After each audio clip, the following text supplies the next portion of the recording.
Should you invest your funds all at once, or should you invest it over time? It's a question that's commonly debated and one you've probably asked yourself. But if left unanswered, it could cost you a lot of money.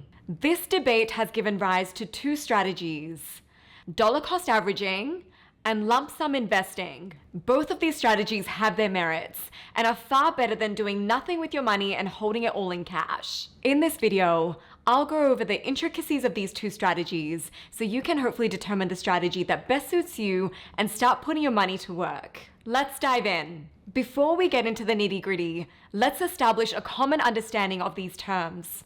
Dollar cost averaging is an investing strategy where you invest the same amount of money into the same security on a consistent and regular basis, regardless of its price. By using this strategy, you wind up purchasing more shares when the prices are low and fewer shares when the prices are high. This results in lowering your average cost per share over time.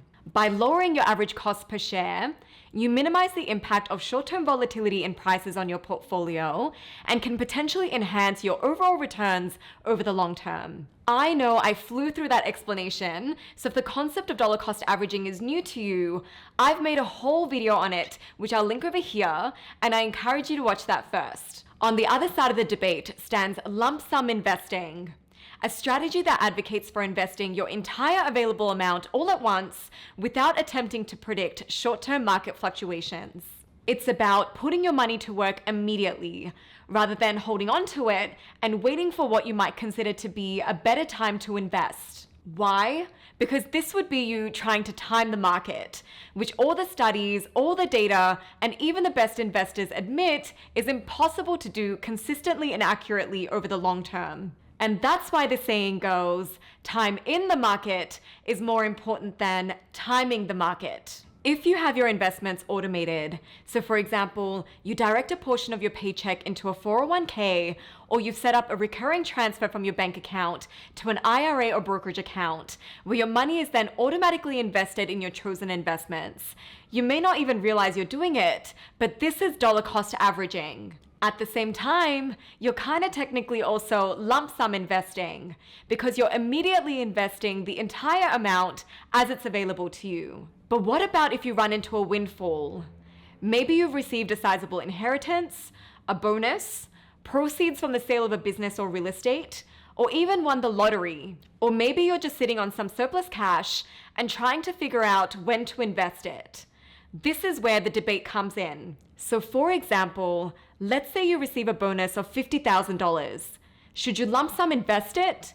Or would it be better to dollar cost average it by breaking it up into smaller equal chunks and investing it over time? It's not as clear cut as you might think. So let's dive into some research to answer this question. Research indicates that in most cases, dollar cost averaging underperforms lump sum investing. Take a look at this awesome analysis by ofdollarsandData.com. It shows the difference in performance between dollar cost averaging over 24 months versus a lump sum investment into the S&P 500. When the trend line is below 0%, these are the periods where dollar cost averaging underperforms lump sum investing. And when it's above 0%, these are the periods where dollar cost averaging outperforms lump sum investing. As you can see, much of the data is below the line versus on top of it. Dollar cost averaging over 24 months underperforms lump sum investing into the S&P 500 by 10% in 80.6% of the months shown. If we zoom out and look at the period between 1960 to 2020, we see a similar result. Once again, you can see much of the data is below the line versus on top of it, which again reveals that dollar cost averaging consistently falls short. While there are instances where dollar cost averaging outperforms lump sum investing, if you look at the points in time these occur, you will notice something really interesting. These points almost perfectly align with market downturns and recessions. For example, Black Monday, the dot-com bubble crash, and the global financial crisis. Why is that? In a market that's trending downwards, dollar cost averaging works better because it buys you more shares when the prices are low and helps you lower your average cost. In a market that's trending upwards, lump sum investing works better because it lets you take advantage of your current lower price before it potentially goes higher. Since the market has historically spent more time trending upwards than downwards, lump sum investing has performed better than dollar cost averaging more times than it has not. In fact, the analysis goes on to show that given most assets tend to rise over time, dollar cost averaging over 24 months underperforms versus lump sum investing across multiple assets in the majority of cases by 4% or more. So does the fact that lump sum investing generally outperforms in terms of returns automatically mean it's the best choice? Not necessarily. While the potential for higher returns makes lump sum investing alluring, the risk associated with this strategy is something we haven't yet taken into consideration. So let's look at that now. Take a look at this chart. It shows how much the returns of the two investing strategies go up and down compared to their usual average performance. We call this measure the standard deviation. You can see the peaks and dips are a lot wider for the blue line, which represents lump sum investing. This means that lump sum investing is a lot more volatile than dollar cost averaging. In fact, according to this data, lump sum investing is 70% more volatile than dollar cost averaging. The volatility inherent in lump sum investing means it has greater variability in returns. It can result in both higher potential rewards and larger potential losses due to its unpredictability. And this is where dollar cost averaging steps in. Its gradual approach helps mitigate volatility and offers a level of emotional comfort for investors. The key takeaway is clear. While lump sum investing may generate higher returns, it often requires a higher risk capacity and risk tolerance.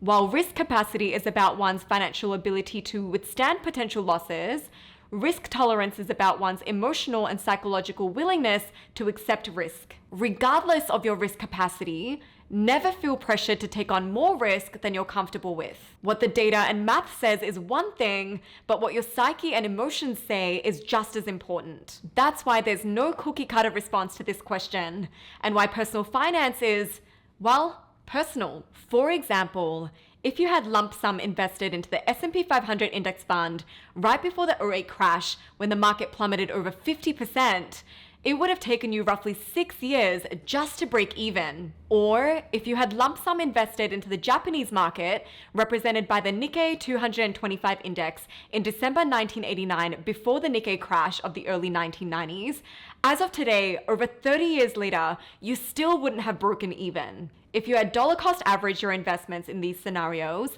your outcomes would have been considerably more favorable. It's worth noting that both of these scenarios occurred during significant market downturns, a context in which the strategy of dollar cost averaging tends to outperform lump sum investing. But by now we know that historically, the market has spent more time trending upwards than downwards, resulting in lump sum investing outperforming dollar cost averaging more times than it has not. But still, the way I see it is that there's no guarantee that an extended market downturn couldn't happen in the future. And that's why I still personally prefer dollar cost averaging. Even though I know that mathematically, lump sum investing could generate a higher return for me, I personally dollar cost average my windfalls. I would say I have a low to medium risk tolerance when it comes to investing. I'm sure this stems from my own money experiences and financial traumas of the past. But I know I wouldn't do well stomaching the two scenarios we've just walked through. To improve my overall portfolio's performance, what I do is make sure the funds that aren't invested while I'm dollar cost averaging aren't just sitting in a checking account. Because as we know, cash is trash. I instead make sure it's either sitting in a high yield savings account, a CD, or invested in a US Treasury bill. If your risk capacity and tolerance can stomach the short-term volatility that comes with lump sum investing, then this could be a good option for you. But the emotional roller coaster that comes with uncertain climates and market swings might not be everyone's cup of tea, and this is where dollar cost averaging shines. In the end, it's important to remember that investment decisions are deeply personal. There's no one-size-fits-all solution. Whether you favor the precision of dollar cost averaging or the potential for higher returns with lump sum investing, what matters most is that your investment approach aligns with your financial goals and risk appetite. Whatever path you choose, having a plan and sticking to it is key. Before we wrap up, a couple of disclaimers and a shout out. First, both of these strategies assume you are buying and holding for the long term. This does not apply to trading. And second, although I am an accountant, I'm not your accountant, and I'm not a financial advisor. So the information I share here is purely for educational purposes only. As always, do your own research and consider consulting with a financial advisor to determine the best course of action for your specific financial needs and circumstances. And finally, I also wanted to give a big shout out to Nick from ofdollarsandData.com for his insightful analysis. If this video has been helpful to you, please don't forget to like and subscribe. And if you have any questions or thoughts, drop them in the comments section below. Thank you and see you in the next video. Bye for now.